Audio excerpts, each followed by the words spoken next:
जय श्री राम। कैसे हैं आदरणीय मित्रों आप? मैं लक्ष्मीपुत्र डॉक्टर कुमार गणेश जयपुर बीकानेर से प्रणाम। वर्ष 2026 के क्रम में हम बात करते हैं भारतीय राजनीति के आज के दौर की सर्वाधिक विवादास्पद और चर्चित राजनेता पश्चिम बंगाल की मुख्यमंत्री ममता बनर्जी की। कुछ दिन पहले जब ईडी की रेड पड़ी, छापा पड़ा, तो उस समय इनकी रणनीतिक सलाहकार कंपनी आईपैक के वहाँ से ये अपने पुलिस महानिदेशक की मौजूदगी में आईपैक के मुखिया प्रतीक जैन का फ़ोन और आईपैड लेकर वहाँ से चल दी।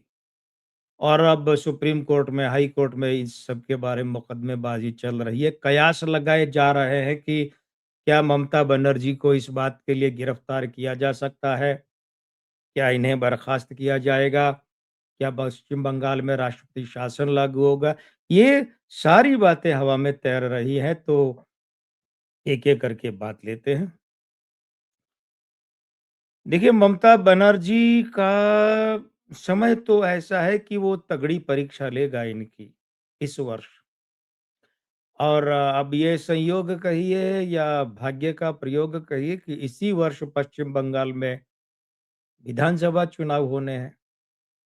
2011, 16 और 21 में जीतने के बाद फिर ममता बनर्जी दावा ठोकने जाएँगी मुख्यमंत्री पद पर। तो समय तगड़ी परीक्षा का है ममता बनर्जी के लिए, साधारण, सहज, सरल नहीं है। पार्टी सँभालने में ज़ोर आ सकता है। ऐसा नहीं है कि मीठा-मीठा हड़प, मुँह खोला और गड़प, ऐसा कुछ नहीं है। पार्टी को सँभालना भारी पड़ेगा। पार्टी में टूट हो सकती है, बगावत हो सकती है। पार्टी में ममता बनर्जी या इनके निकट के नेताओं के विरुद्ध असंतोष के सुर उठ सकते हैं। बगावत, ममता बनर्जी, इनके भतीजे अभिषेक बनर्जी और दूसरे जो इनके निकटस्थ नेता हैं, उनके खिलाफ बयान आ सकते हैं पार्टी के खुद के नेताओं के। एक बात और है, कोई बहुत महत्वपूर्ण या उल्लेखनीय नेता या बड़ा नेता तृणमूल कांग्रेस छोड़ सकता है अभी, कुछ ही दिनों में। या ये भी हो सकता है कि पार्टी खुद से निकाल दे, चुनाव से पहले भी और चुनावों के बाद भी इस वर्ष ऐसे योग हैं, दिसंबर तक लगातार, कि बड़ा नेता खुद पार्टी छोड़े या पार्टी उसे निकाल दे। मुकुल रॉय जैसे भाजपा में गए, लौट आए। शुभेंदु अधिकारी वगैरह अभी तक नहीं लौटे हैं। इसके अलावा एक और बात है, कोई ऐसा बड़ा नेता जो पहले तृणमूल कांग्रेस में था और छोड़कर चला गया, वो वापस तृणमूल कांग्रेस में इस वर्ष आ सकता है, वापसी कर सकता है। आप चाहें तो इसे घर वापसी भी कह सकते हैं। अच्छा, एक बात और है, ऐसा एक नेता या एक से अधिक नेता भी हो सकते हैं, ये भी ध्यान रखिएगा। संगठन का जहाँ तक मामला है, तो पार्टी के संगठन में ममता बनर्जी भारी फेरबदल या उल्लेखनीय उठापटक कर सकती है। जो देखकर ये लगेगा कि ये तो कुछ ज़्यादा या भारी फेरबदल हो गया, ऐसा कर सकती है। पार्टी में दायित्वों को लेकर, ज़िम्मेदारियों लेकर इस तरीके से उठापटक कर सकती है। ममता बनर्जी के लिए बहुत बड़ा खतरा है। समय इतना ज़्यादा संवेदनशील है कि इस वर्ष इनकी सरकार बर्खास्त भी की जा सकती है।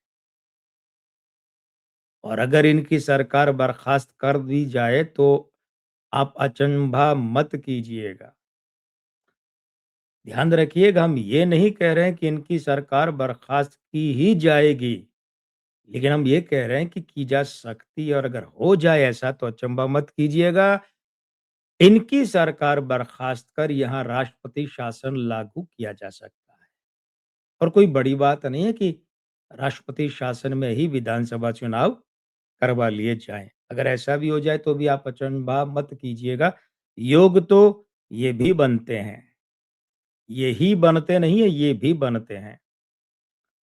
अब मान लीजिए कि भाग्य का पहिया ऐसे घूमा कि ममता बनर्जी की सरकार केंद्र सरकार द्वारा, देश के राष्ट्रपति द्वारा बर्खास्त कर दी गई। मान लीजिए, तो क्या होगा? ममता बनर्जी अदालत में जाएँगी, कोर्ट में जाएँगी, ठीक है? वहाँ इन्हें अनुकूलता रह सकती है कि वहाँ फिर कोर्ट इनके पक्ष में आदेश दे सकता है या इन्हें सरकार बर्खास्तगी के मुद्दे पर राहत दे सकता है, ठीक है?